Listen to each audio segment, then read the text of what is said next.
Saudara-saudara terkasih, bacaan-bacaan yang kita dengar hari ini mengajak kita semua untuk pertama-tama memiliki sikap yang tepat di dalam hidup doa kita. Kita di atas semakin sadar diri di hadapan Tuhan. Dan pada kesempatan ini saya mengajak Anda semua untuk merenungkan bagaimana daya kehendak itu sungguh-sungguh penting di dalam mengembangkan hidup rohani kita. Tadi Yesus mengatakan, mintalah, maka kamu akan diberi. Carilah, maka kamu akan mendapat. Ketuklah, maka pintu akan dibukakan bagimu. Kita manusia memiliki 3 daya jiwa, yaitu ingatan, budi, dan kehendak. Dan kehendak inilah yang selalu penting untuk kita tata, kita latih.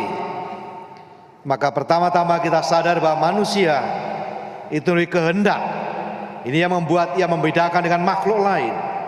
Dan kehendaknya adalah, harapannya adalah kehendak yang baik. Pada dasarnya orang memiliki kehendak yang baik. Yang kedua, kehendak itu bisa dilatih sehingga menjadi kuat dan kokoh dan gigih. Maka ada juga doa mohon kehendak yang kuat, dan itu bisa dilatih melalui berbagai macam latihan-latihan rohani yang membuat kehendak kita semakin terarah kepada kehendak Allah semata, sebagaimana tadi digambarkan dan diajarkan oleh Yesus dalam bagian pertama doa Bapa kami. Dikuduskanlah namamu, dimuliakanlah namamu, datanglah kerajaanmu, jadilah kehendakmu. Itulah yang menjadi tujuan bahwa kehendak kita diarahkan kepada kemuliaan Tuhan, datangnya kerajaannya, dan jadilah kehendaknya.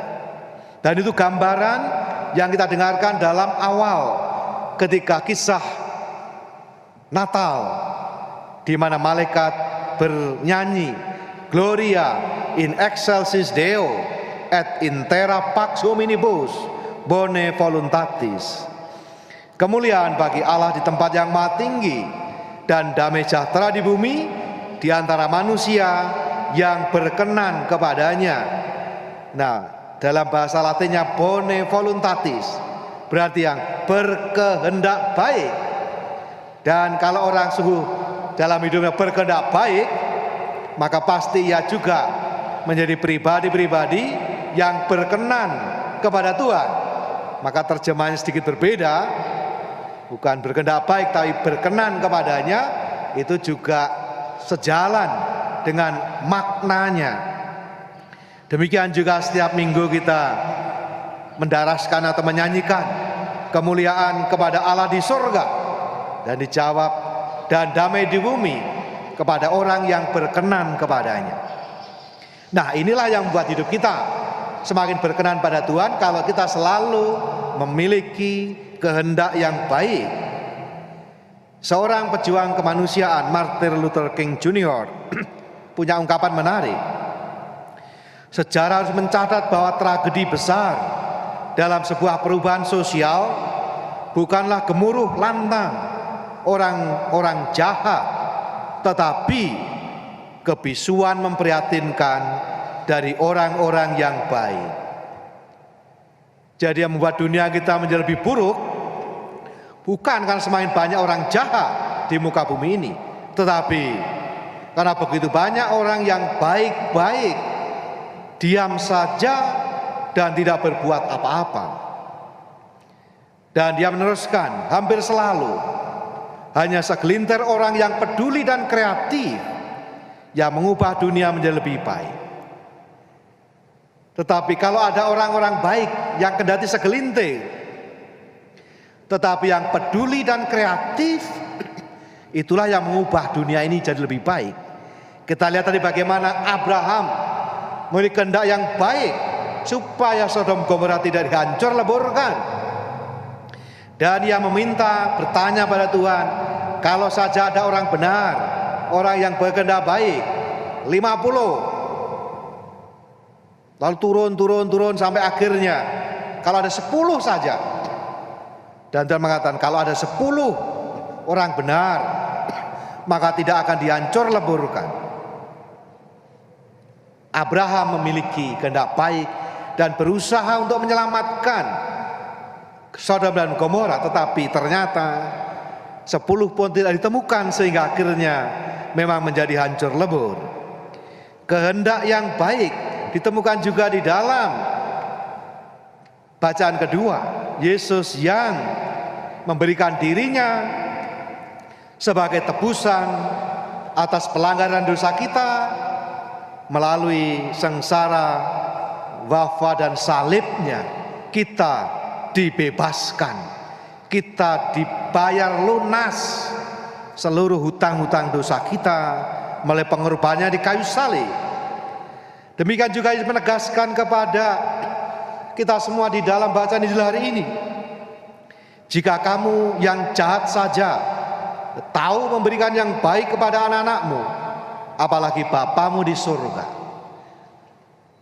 Bahkan sejahat apapun manusia, masih ada sesungguhnya kehendak yang baik itu, memberikan yang terbaik untuk anak-anaknya. Nah, beberapa hari yang lalu kita merayakan Hari Anak Sedunia. Moga-moga kita semua sebagai bangsa, sebagai orang tua, sebagai pendidik, juga sungguh boleh memberikan yang terbaik yang bisa kita berikan kepada anak-anak kita dengan perlindungan, dengan kasih sayang, dan dengan pendampingan yang baik. Kalau kita sungguh-sungguh menemukan dalam diri kita sendiri kehendak yang baik, maka itu yang membuat kita berkenan kepada Tuhan. Tapi kehendak kita seringkali juga tidak selalu baik. Manusia bisa sungguh jahat, manusia sungguh lebih buruk daripada binatang yang buat sekalipun, justru karena dia punya niat yang jahat dalam dirinya, dan itu hanya ada pada manusia. Maka kalau kita tadi diajari berdoa, mohon, meminta, kadangkala tidak terkabulkan atau belum kita terima, kita bisa mendengarkan apa yang disampaikan surat Santo Yakobus bab 4 ayat 2 sampai 3, bahwa kehendak kita bisa jahat, dan itu yang membuat mungkin doa kita tidak dikabulkan. Ini yang dikatakan Santo Yakobus, kamu tidak memperoleh apa-apa karena kamu tidak berdoa. Penting, minggu lalu diingatkan untuk bekerja, berusaha dan berdoa. Dua-duanya harus jalan. Atau kamu berdoa juga, tetapi kamu tidak menerima apa-apa karena kamu salah berdoa. Doa kita bisa salah. Nah, kenapa salah? Nah, Santo Yakobus memberikan penjelasan kenapa doa bisa salah. Sebab yang kamu minta itu hendak kamu habiskan untuk memuaskan hawa nafsumu. Nah, ini kalau niat dan kehendaknya sudah buruk, maka jangan-jangan itu yang membuat apa yang kita mohon tidak kita terima.